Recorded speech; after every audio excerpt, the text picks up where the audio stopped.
नमस्कार, स्वागत है साहित्यिक झरोका चैनल पर। आज हम करेंगे विद्यापति की पदावली प्रेम प्रसंग। इसके कुछ पद हम पहले भी कर चुके हैं। आज ये इसी क्रम में 33वां पद है, तो आइए देखते हैं। ये जो पद है आपको ध्यान में रखना है प्रसंग में कि ये रामवृक्ष बेनीपुरी द्वारा संपादित विद्यापति की पदावली में संकलित प्रेम प्रसंग खंड के प्रथम भाग श्री कृष्ण का प्रेम से लिया गया है। इस खंड में विद्यापति ने नायक नायिका यानी नायक यहाँ पर कौन है, कृष्ण है, और नायिका कौन है, राधा, दोनों के प्रेम का चित्रण यहाँ पर किया है।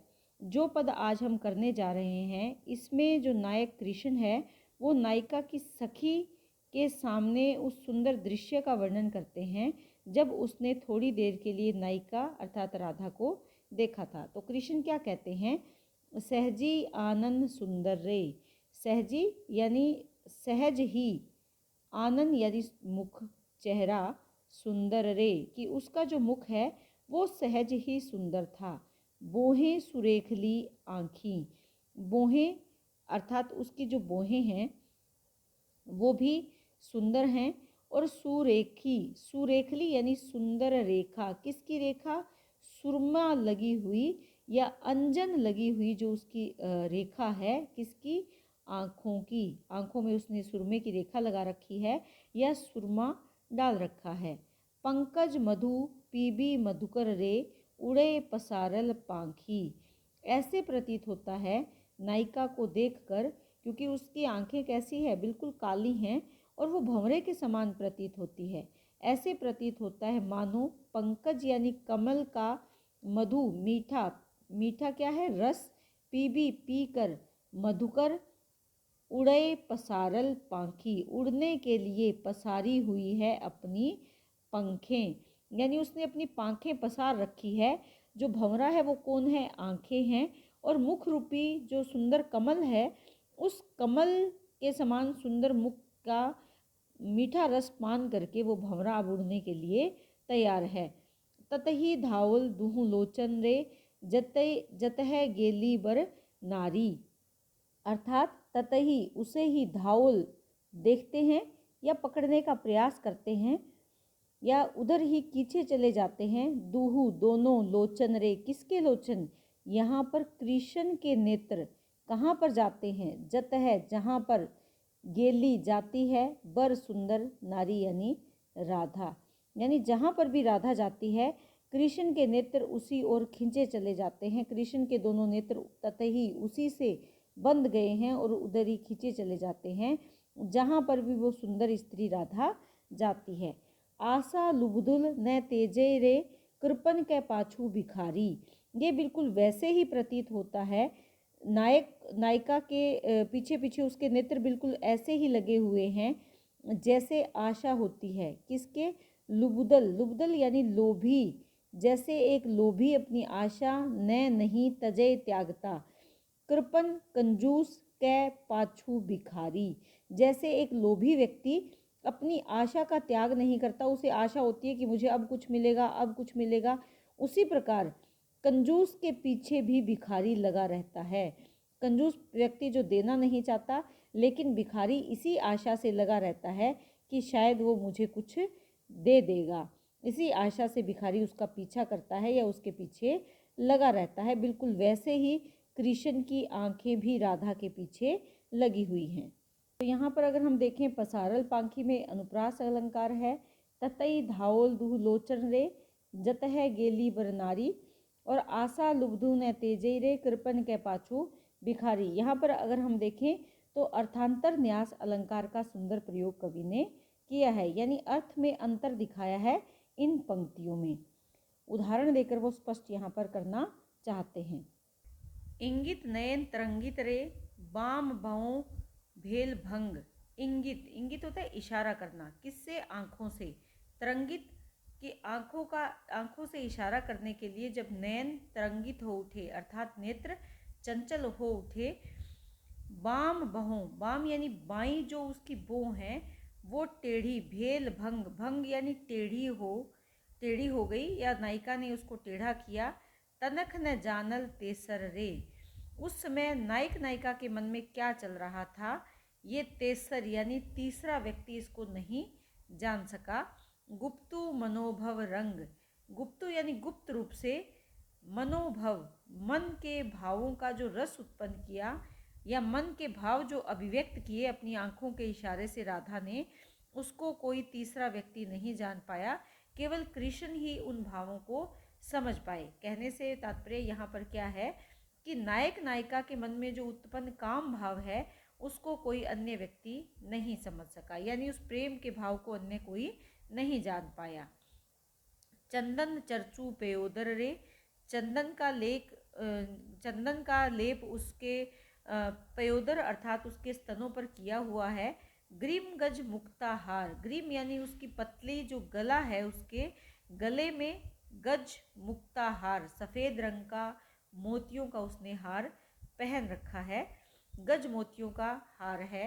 भसम भरल जनि शंकर रे, और उसको देखकर ऐसा प्रतीत होता है मानो भसम, भसम यानी भभूति लगाए हुए हैं शंकर, कि जो देव हैं, शिवजी हैं, शंकर हैं, उन्होंने भस्म लगा रखी है और सिर सुरसरी जलधारा, और उनके सिर से सुरसरी यानी गंगा जल की धारा निकल रही है। अर्थात नायिका ने मेरी ओर आने के लिए इशारा किया या उसने अपनी आंखों या भौहें टेढ़ी करके इशारा किया, उसको कोई तीसरा व्यक्ति नहीं समझ पाया। और उसके रूप सौंदर्य का वर्णन यहाँ पर किया गया है, किस प्रकार उसने सुंदर मुक्ताहार पहन रखा है। उसको देखकर ऐसे लगता है कि शंकर जी ने या शिव जी ने अपने शरीर पर भस्म लगा रखी है और सुंदर जो गंगा की जल धारा है वो उनकी जटाओं से निकल रही है। बाम चरण अगुसारल रे, दाहिन तेजइत लाज, कि बाम चरण बायां पैर उसने आगे बढ़ाया, अगुसारल यानी आगे बढ़ाया, दाहिना तेजइत यानी जब उसने दाहिना पैर आगे बढ़ाने का सोचा तो लज्जावश वो ऐसा नहीं कर पाई। तखन मदन सर पूरल रे, तखन से तात्पर्य यहाँ पर क्या है, मदन यानी कामदेव, तखन यानी तत्क्षण उसी क्षण, मदन यानी कामदेव, सर पूरल रे, सर पूरल सर यानी बाण, पूरल चलाया, कि उसी समय कामदेव ने भी अपना बाण चलाया। और गति गंजय गजराज, और वह अपनी चाल से हाथी को मात देते हुए, गजराज यानी हाथी को मात देते हुए उससे भी सुंदर गति से या मस्त गति से वो आगे बढ़ गई। आज जाइत पथ देखिल रे, और उस मस्त गति से हाथी की तरह मदमस्त होकर चलते हुए आज जाते हुए उस पथ पर मैंने उसे देखा। रूप रहल मन रागी रे, और उसका वो सुंदर मदमस्त करने वाला रूप मेरे मन में लग गया।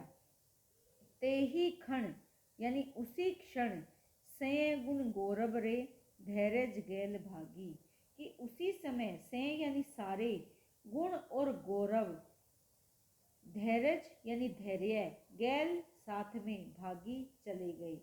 मेरे जो मन में संयम, गुण, गौरव और धैर्य का भाव था वो भाव उसी के साथ ही चला गया। यहाँ पर कृष्ण अपनी स्थिति का वर्णन कर रहे हैं कि राधा को देखकर वो इतने प्रेम में मग्न हो जाते हैं कि उनका जो गुण है, गौरव है या धैर्य है वो भी उनके साथ नहीं रहता, वो भी राधा के साथ चला जाता है।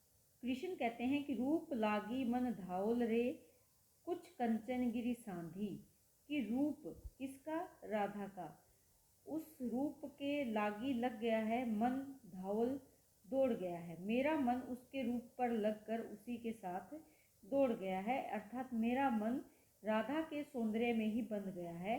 कुछ कंचनगिरी सांधी, कंचन यानी स्वर्ण के समान जो उसका सौंदर्य है, उसका शारीरिक सौंदर्य है, उसी में उसका सांधी यानी मध्य में, गिरी अर्थात पर्वत, कि उस रूप सौंदर्य के मध्य में ही मेरा मन भी फंस गया है।